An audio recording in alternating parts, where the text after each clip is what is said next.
Van Beethoven. It's the 17th of December, 1770, and the little town of Bonn in Germany is lightly covered in snow. It looked just like a beautiful picture. At the Church of St. Remy, Mr. and Mrs. Van Beethoven are in a very festive mood because their little newborn Ludwig is to be baptized this morning.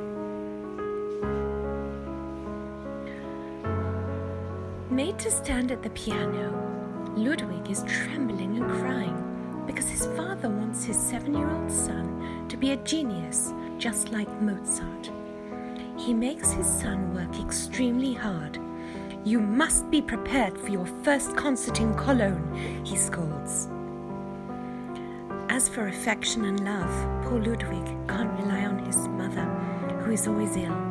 In fact, the best time of the day is when he goes for a walk along the banks of the Rhine. Nature consoles and calms him.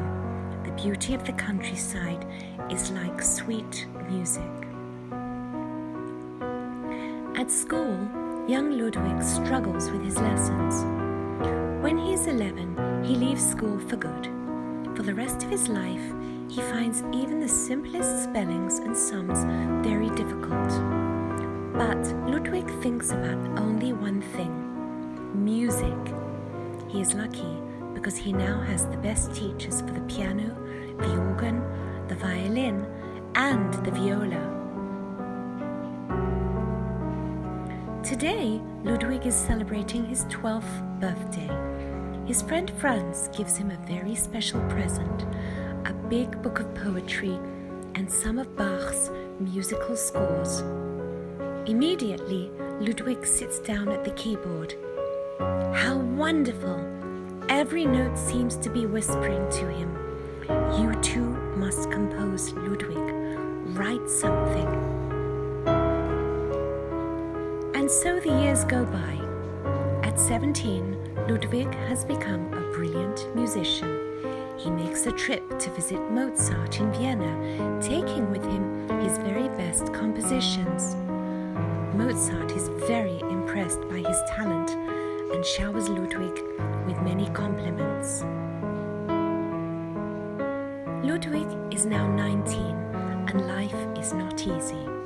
His mother has died and his father cannot earn enough to support the family.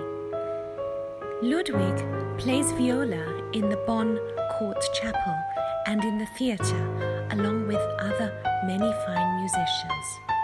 Now he's earning his own living from playing and composing. He has great fun traveling and performing with his friends.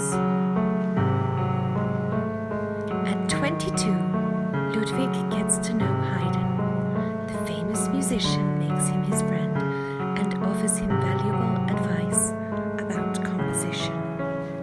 For Ludwig, his childhood is now over. From now on, people refer to him as the great Beethoven. A musician uses his ears above all, but Beethoven became deaf in his late 20s. In order to continue to play and compose, he depended on his memory. Every note had to be in the right place. Listen to some music and try to hear the tune in your head without humming it.